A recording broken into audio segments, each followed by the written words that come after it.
Daniels. I wanted to bring you back up and thank you so much for being here to share your story because not only did you have an unexpected C-section for your first birth, you knew for sure you did not want another one. You did not want another cesarean delivery. So to answer Marley's question, can you just share a little bit about your birth experience? Sure. Well, kind of picking it up right from there. And thanks for having me, and thank you for the opportunity to share with other practitioners, and hopefully this will change the face of the experience, at least inside of the traditional medical association. But I just had a vivid memory, I think, of the C-section, of the rushed nature in terms of coming to that decision, of not really knowing what recovery was going to be for that, and then having the memory of recovery, and many challenges that happened over that time, and being a single parent, and being largely responsible for what at that point was my first child. I just didn't know how I would have done all of that again with two children and a C-section. So I went into this very clear that I didn't want to have another C-section. That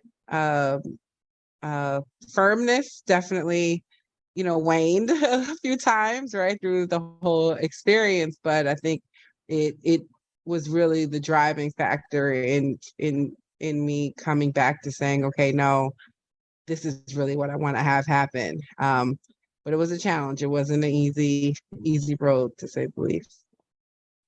I was involved somewhat, but I have to really give kudos to Dr. Catherine Sylvester, who, between the both of us, we heard things that we'd never heard before. Your placenta at one point was deemed to be dried up. That was the terminology used. And so, Marley, I'm kind of talking to Pam, just as a healthcare provider, being in that experience with someone that is not a healthcare provider, and this is what she was being told. So Pam, I'll let you continue kind of pick up the story, if you will. But at one point you were told you need a C-section because your placenta has dried up. There's no more water left for your baby. No more water. Yeah. That was actually what got me checked into the hospital after already being a week past due. And so when they said I had just coming back from like a 1.5 mile walk, and it was feeling good, and hadn't eaten since the morning, and I had been going back for basically monitoring every couple of days, because again, I didn't want to get checked in, but I did agree to just letting them keep monitoring me, make sure everything was okay. And that last time the doctor said, it looks like there's no water left. Anything could happen. You need to come right now. And I hadn't brought my bags. I hadn't planned on checking in that day, but it scared me. It definitely scared me, to say, okay, well, if there's no water, like, does that mean my baby's dying? Like, what does that mean? There's no water. They asked me if my water had broke by then. I didn't think so. I think I thought I would know if that occurred. But yeah, I had to settle some things. So I still was able to go home, even after they told me at that moment. But I did tell them after I got, some things in order, had my son settled, that I will come back. And I didn't know that was the beginning of all of the threatening language, not the end. I was told things like, you have to, the main thing I was told was that you have to watch out for shoulder dystocia, because the baby looks like it's going to be too big. And he hadn't measured more than, I think, 7 or, what is it, centimeters, right? Or what is it? I don't even know how you quantify that, inches or whatever. But by the time they were really trying to convinced me to come in, they were saying, oh, this is going to be a baby with, 10-inch head, and, it's going to be all these problems, but just not basing it off of something they actually saw, just what the hypothetical potential could be. And so I just had to constantly fight that from the beginning of, my initial check-in, where when I came in, the chief of the department was the doctor on call, in addition to my actual physician that I had been seeing for my primary care for the baby.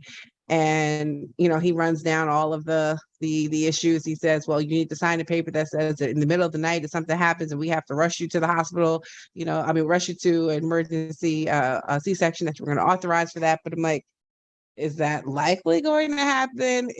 Are you just going to do that while I'm sleeping? I mean, like, it was just like this this push, to just make this C-section happen.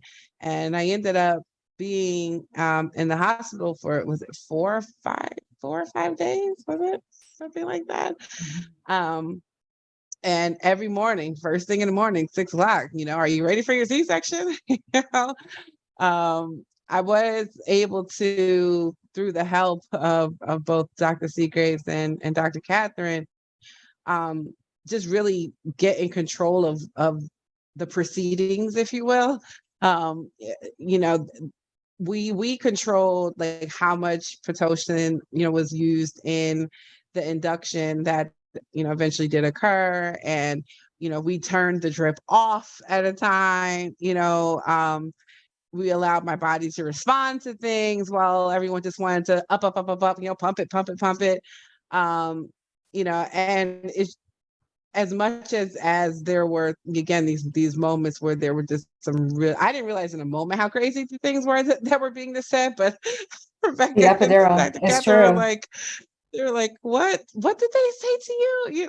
Yeah. But in retrospect, it really was a constant trying to maintain my sanity and not feel like I'm going to get in trouble for making the wrong decision, right? Just trying to also stick to what I wanted, which was to deliver this child. I mean, I was being told by residents that, my body isn't okay or isn't able to have this child naturally, right? And so, since we all want what's best for the baby, don't you think it's time, to have this C-section? And it was insane. Yeah. At one point, the epidural, we found out midway it had fentanyl. You were being Yeah. told, your baby's heart rate is dropping. Oh, but this, the epidural research, evidence says that there's no effect on the mom or the baby. So that's not that's not causing your baby in distress. But then we had to like actually ask them to remove the epidural and replace it with one that didn't have fentanyl. Right. And then your baby was fine. Yeah. So the morning that was like the 3rd or 4th day that I actually got the epidural. Actually, it was the last day, right, that I actually did the epidural. And I did not ask initially like what was in it. I'm thinking, okay, it's pain medications and whatever they use to make everything feel better. And at some point, I think it was Dr. Catherine said, we'll ask them what's in it. What does it combine with? And I mean, I almost passed out when he said fentanyl. I had no clue. And so the anesthesiologist was saying that this is what is the best recommendation. It's the best mixture.